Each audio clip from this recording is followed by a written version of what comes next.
सभी साथियों को मेरा नमो बुद्धाय, जय भीम, जय मूल्यवासी।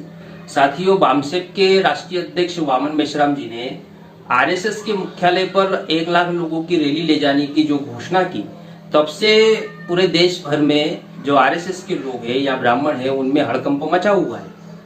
अब ये हमको ऐसे ऊपरी तौर से दिखाई नहीं देता है, लेकिन जो लोग आंदोलन में काम करते हैं, जो लोग आंदोलन में जुड़े हुए होते हैं, उनको ये बात समझ में आ रही है कि हड़कंप मचा हुआ है।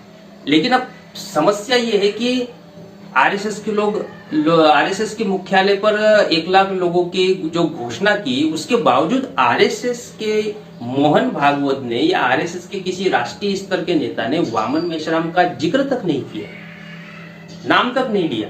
अरे कम से कम ये तो बोलते कि वामन मेश्राम 1 लाख लोगों का रैली लेके हमारे मुख्यालय पे क्यों आ रहा है, आखिर किस लिए आ रहा है, हमने क्या किया है, हमने क्या बिगाड़, अरे कुछ तो बयानबाजी करते। लेकिन उन्होंने नहीं किया। उसका कारण ये है कि अगर मोहन भागवत वामन मेश्राम का नाम भी अगर लेंगे तो जिनको वामन मेश्राम का नाम नहीं पता उन्हें भी पता चल जाएगा, और जब पता चल जाएगा तो सोचेंगे, वो सर्च करेंगे वामन मेश्राम कौन है, और जब सर्च करेंगे तो वामन मेश्राम के बहुत सारे अलग अलग विषय पर वीडियो दिखाई देंगे, और एक आध वीडियो अगर उन्होंने सुन लिया तो क्या होगा, तो वो सोचेंगे वामन मेश्राम ही सही है। तो आरएसएस के लोग इतने या आरएसएस के कार्यकारिणी के लोग इतने खौफजदा है कि वो नाम तक नहीं ले रहे वामन मेश्राम का। तो इससे आप इस बात को समझ सकते हैं कि आखिर वामन मेश्राम जी को ब्लैकआउट क्यों किया गया है। इसी प्रकार न्यूज चैनल पर एक मुस्लिम वक्ता को बुलाया गया था और अंजना ओम कश्यप जो है उसका इंटरव्यू ले रही थी। तो उस मुस्लिम वक्ता ने कहा था कि वामन मेश्राम जी और हम मिलकर जो है इस देश में इत्तेहाद कायम करना चाह रहे हैं। तो वामन मेश्राम का नाम सुनते से ही अंजना ओम कश्यप कैसी हो गई थी, आपने उस वीडियो में देखा ही होगा। और वो फिर जैसा जैसा उसके मन में आया वैसा सब बोलने लगी, व्हाट्सएप यूनिवर्सिटी बोलने लगी, सोशल मीडिया के बारे में बोलने लगी। तो ये जो सारा जो वृत्तांत दिखाई दे रहा है, इससे ये समझ में आता है कि वामन मेश्राम को मीडिया से पूरी तरह ब्लैकआउट करने का मामला बनाया गया है। लेकिन इसके पीछे का कारण ये है कि अगर वामन मेश्राम का वह भी लिया जाता है तो लोग ये सर्च करेंगे सोशल मीडिया पे कि वामन मेश्राम कौन है। जब सर्च करेंगे तो वामन मेश्राम के वीडियो मिलेंगे, जब वीडियो मिलेंगे जानकारी होगी, तो जानकारी होने पर वो इस नतीजे पर पहुंचेंगे कि जो वामन मेश्राम जी जो बात बता रहे हैं वो सही है, वो तथ्य पे आधारित है, वो सबूतों पर आधारित है।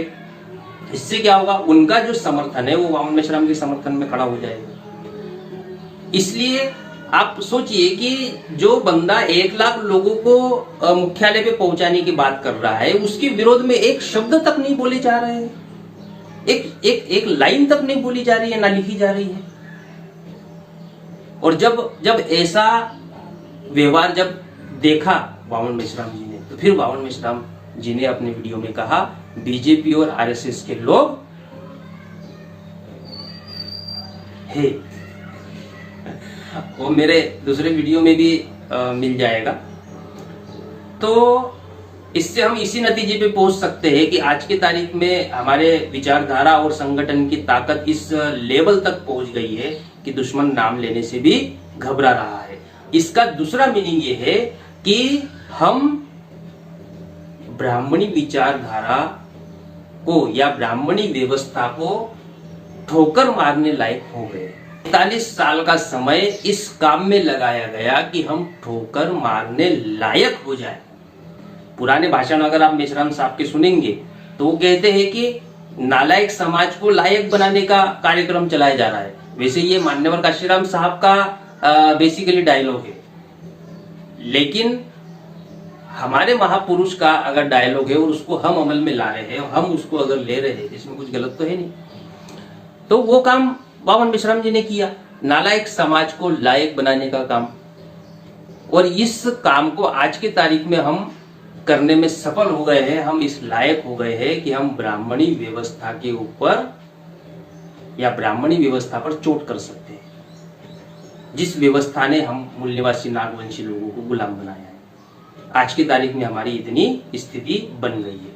इसलिए साथियों, हम सब लोगों ने पॉजिटिव ही देखना चाहिए, पॉजिटिव सोचना चाहिए।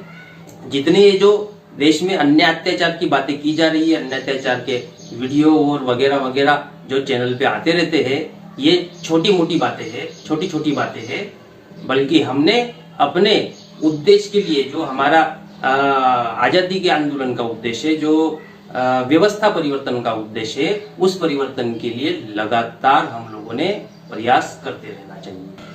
सभी साथियों को मेरा नमो बुद्धाय, जय भीम, जय मुनिवास।